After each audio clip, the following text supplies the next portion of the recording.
মাছ ভাজি করতে কি আবার শনি মঙ্গলবার লাগে নাই? আমারে বাড়িতে পাইছে মাছ পারলি ভাইজে খা। আমিও কম না, শুরু করে দিছি মাছ পরিষ্কার করা একদম এর নিজি রাতে। তারপরে একটা পেঁয়াজ নিয়ে কুটা শুরু করে দিছি, হালকা একটা রসুন কুটে দিছি। মাছ ভাজির ভিতর আবার রসুন, রসুন না দিলে আমার ভালো লাগে না। দিলাম এক বেলচা লবণ, তারপরে দিলাম এক বেলচা হলুদ দিয়ে হালকা মাহাই নিচ্ছি।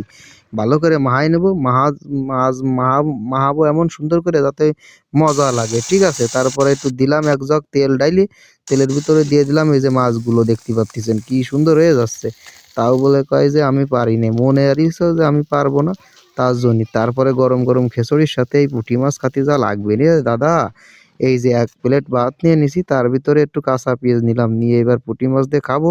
রেডি করে ফেলাচ্ছি। তো কিরাম লাগিছে ভিডিওটা অবশ্যই কমেন্ট বক্সে লিখে দিবেন। আর যদি ভালো লাগে থাকে তাহলে একটু বন্ধুদের কাছে একটু এই কি যেন কয় শেয়ার করে দেবেন, যাতে করে সবাই দেখতে পারে। আর সাবস্ক্রাইব করে দেন নতুন ভিডিও পাওয়ার জন্য। ধন্যবাদ।